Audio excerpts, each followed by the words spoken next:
الله أكبر الله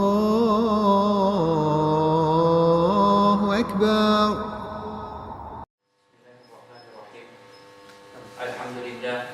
الحمد لله نحمده ونستعينه ونستغفره ونؤمن به ونتوكل عليه ونعوذ بالله من شرور أنفسنا ومن سيئات أعمالنا من يهده الله فلا مضل له ومن يضلل فلا هادي له ونشهد أن لا إله إلا الله وحده لا شريك له ونشهد أن سيدنا وحبيبنا وشفيعنا ومولانا محمدا عبده ورسوله صلى الله تعالى عليه وعلى آله وأصحابه وبارك وسلم تسليما كثيرا أما بعد، فقد قال الله تبارك وتعالى في القرآن المجيد والفرقان الحميد: يوم لا ينفع مال ولا بنون إلا من أتى الله بقلب سليم. وقال النبي صلى الله عليه وسلم: إن الله لا ينظر إلى صوركم ولا إلى أموالكم ولكن ينظر إلى قلوبكم وأعمالكم. وكما قال عليه الصلاة والسلام. Respected and honorable ulama, huffaz, brothers and elders in Islam, Assalamu alaikum wa rahmatullahi wa barakatuh. The ayat al-Karima which I have recited before you, Allah subhanahu wa ta'ala makes mention that يَوْمَ لَا يَنْفَعُ مَالٌ وَلَا بَنُونَ, that on the day of Qiyamah, Allah subhanahu wa ta'ala mentioning that on the day of Qiyamah, nobody's wealth, وَلَا بَنُونَ, or nobody's children will come bring any benefit to that person, إِلَّا مَنْ أَتَى اللَّهَ بِقَلْبٍ سَلِيمٍ. But what will benefit that person is the pure heart that the person has brought for Allah subhanahu wa ta'ala. And we find that what is meant by pure heart, some ulama make mention that such a heart that is pure and free from the love of everything else besides Allah subhanahu wa ta'ala.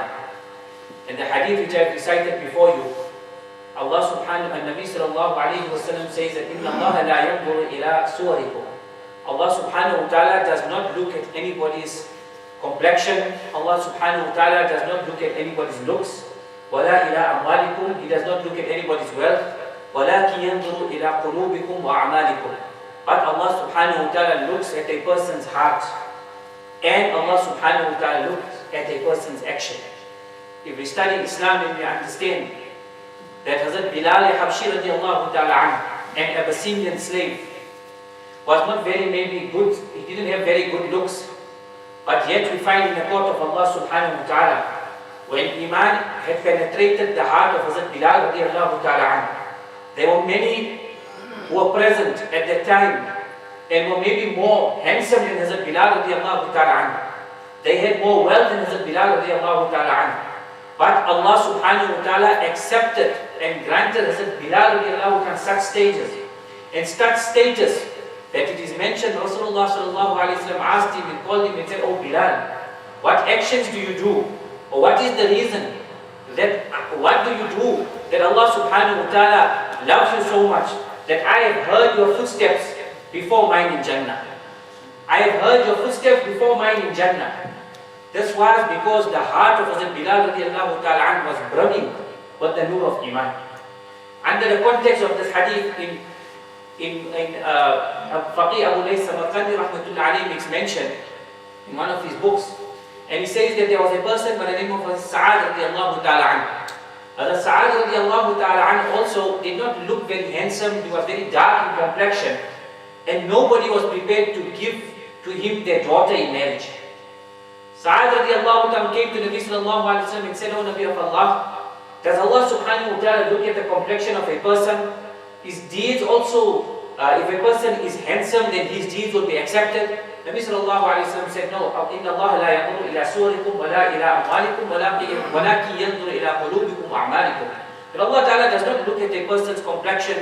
Allah does not look at a person's color. Allah subhanahu wa ta'ala does not look at a person's wealth, but Allah subhanahu wa ta'ala looks at a person's heart, and Allah subhanahu wa ta'ala looks at a person's action. Then Rasulullah sallallahu alayhi wa sallam sent him and said that go to a particular Sahabi's house and tell him that I, Muhammad sallallahu alayhi wa sallam, had sent you to propose and take his daughter in your nikah. Hazrat Sa'ad radiallahu ta'ala goes to the house of this particular Sahabi, he knocks the door and he says, I am Sa'ad sent by Rasulullah sallallahu alayhi wa sallam. And Nabi sallallahu alayhi wa sallam has said that I should inform you that Nabi alayhi salam has sent a proposal on my behalf that I marry your daughter, or you marry your daughter to me. This Sahabi looking at Hazrat Sa'ad radiallahu ta'ala saying that you and my daughter, no ways. No, he didn't even ask the daughter. And Hazrat Sa'ad radiallahu ta'ala again depressed, he moves on. And then if you look at it, look at the informality in the life of Sahaba Ikram. Today we find that why we have so much of difficulties, even when a person wants to get his daughter married or the son married, there's too many formalities. Hazrat Bilal radiallahu ta'ala also goes one place. He knocks the door. He says, Ana Bilal wa hada akhi. I am Bilal and this is my brother. We have come to propose for your daughter. If you accept us, Allahu Akbar. And if you don't, then Allah is also great. And that was it. That was the informality they had. So anyway, this Sahabi, his daughter who was inside the house, heard the conversation between the father and Hazrat Sa'ad radiallahu ta'ala anhu. And then it is mentioned that the daughter told the father, Ya Abata al-Najat, oh my father, what have you done? What have you done? You did not accept the proposal of the Nabi of Allah. It must not be that Allah Ta'ala sends down wahi against us. And people up to the day of Qiyamah will read regarding us. Go to Nabi alayhi salam and tell him that I am prepared to marry this person. She did not even see him. But because where it came from, Rasulullah sallallahu alayhi wa sallam. This Sahabi now running towards the gathering of Nabi sallallahu alayhi wa sallam. Nabi alayhi salam sees him coming and said, are you that person who said no for the proposal that I have sent on behalf of this Sahabi? This Sahabi said, oh Nabi of Allah, forgive me, make me maaf. And this is what had transpired. My daughter is prepared to get married to Hazrat Sa'ad, and we will be ready to send her off as a bride to him. Now Nabi sallallahu alayhi wa sallam asks Hazrat Sa'ad, how much of money do you have? Sa'ad says, Nabi of Allah, I've got nothing. So Nabi alayhi salatu wasalam then, in the gathering, he tells him, go to Hazrat Uthman radiallahu ta'ala, go to Hazrat Ali radiallahu ta'ala, go to Abdurrahman ibn Auf radiallahu ta'ala. And when asked him, if I'm not mistaken, he said 200 darahim. And the Sahabi goes, it is mentioned every one of them gave him 200 and more. So with more than about 700 to 800 dirhams he goes. Now waiting to get married, a young person, he goes into the marketplace to go and buy things for his nikah.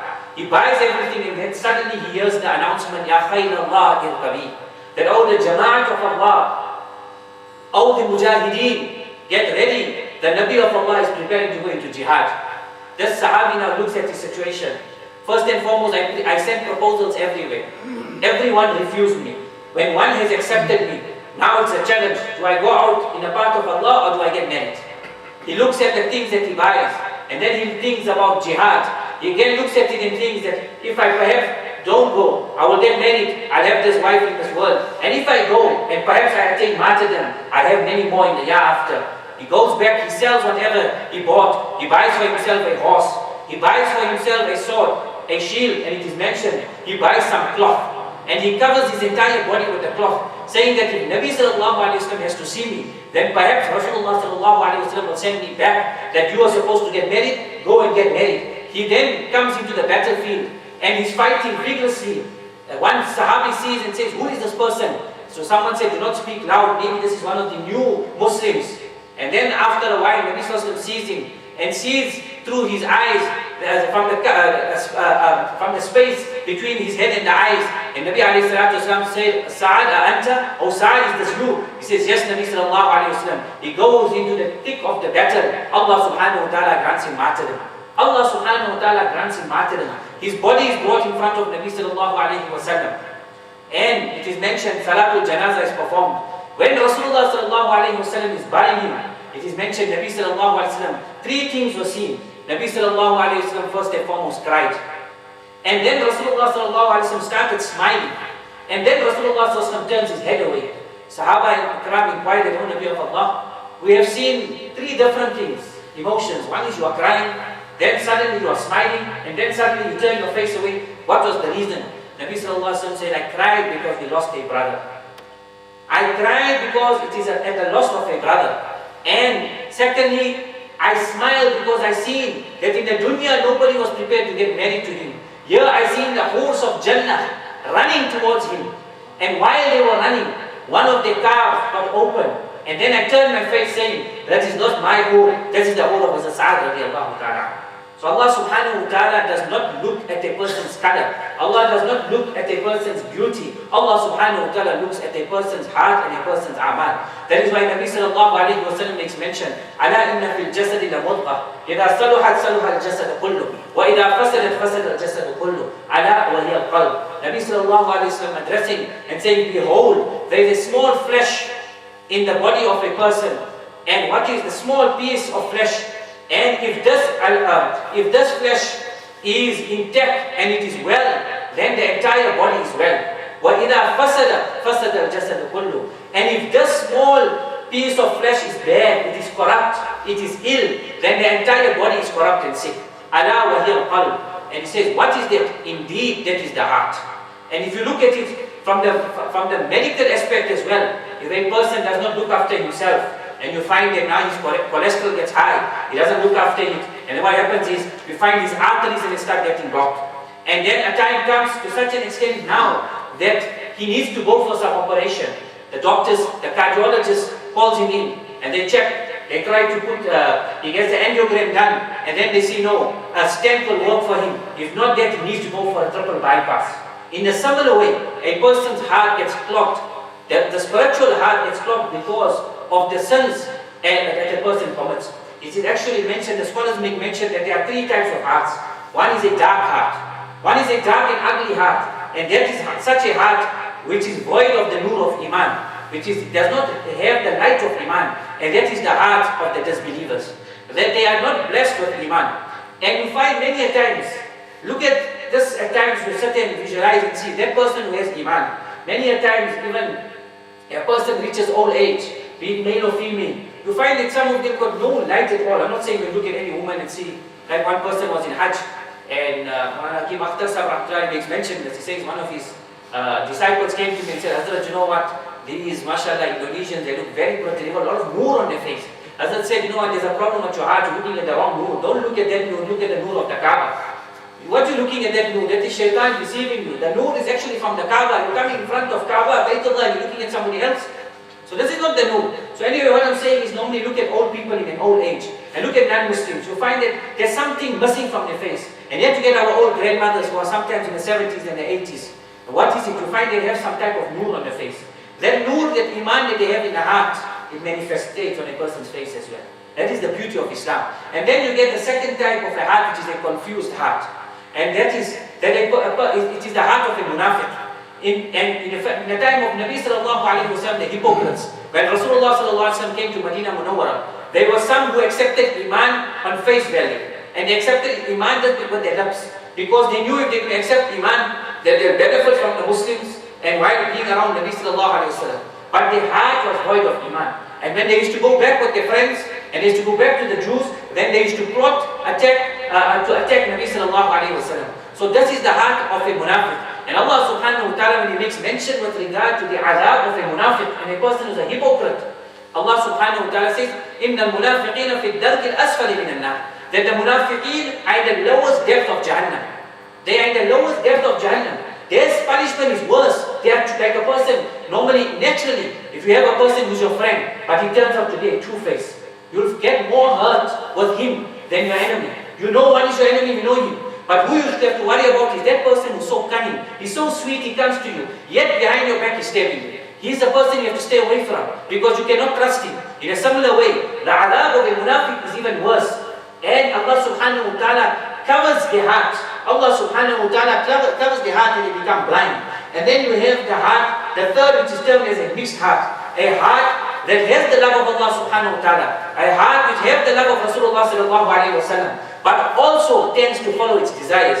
It also has the love of this world. And many a times it becomes blind because of the world and the things that you see from the worldly aspect. And then the fourth is the love, which is a pure heart, qalb salim, which is a pure heart, a contented heart. And that is the heart of a true believer who governs his nafs with the commandments of Allah subhanahu wa ta'ala. Every person is born with desires. Everybody has desires. But it is how you govern the desire, that I will fulfill the desires according to what Allah and His Rasul sallallahu alaihi wasallam wants me to fulfill the desire. And that is a heart which is the heart of a true believer. Allah subhanahu wa ta'ala makes mention, أَلَمْ يَأْنِ لِلَّذِينَ آمَنُوا أَن تَخْشَعَ قُلُوبُهُمْ لِذِكْرِ اللَّهِ وَمَا نَزَلَ مِنَ الْحَقِّ. Has the time not come for the believers that their heart to submit to the dhikr of Allah subhanahu wa ta'ala, to the remembrance of Allah subhanahu wa ta'ala, and to the truth that Allah subhanahu wa ta'ala had revealed. And then Allah subhanahu wa ta'ala says, وَلَا يَكُونُوا كَالَّذِينَ أُوتُوا الْكِتَابَ مِنْ قَبْلِ. And do not be like those people before you who were granted guidance. They were given the kitab, فَقَسَتْ قُلُوبُهُمْ. But what had happened, because they did not take heed. They did not take heed from the word, from the command of Allah subhanahu wa ta'ala, from the books of Allah subhanahu wa ta'ala that Allah had revealed upon them. فَقَسَتْ قُلُوبُهُمْ. Allah ta'ala says that they had made their hearts very hard. And وَكَثِيرٌ مِّنْهُمْ فَاسِقُونَ. And many of them then became open transgressors. It is also mentioned in one hadith of Nabi sallallahu alayhi wa sallam that Rasulullah sallallahu alayhi wa sallam is mentioned regarding the heart. And he says when a person commits a sin, and then Allah subhanahu wa ta'ala creates a spot on a person's heart. Allah ta'ala creates a spot on a person's heart. If that person makes tawbah, that spot is moved.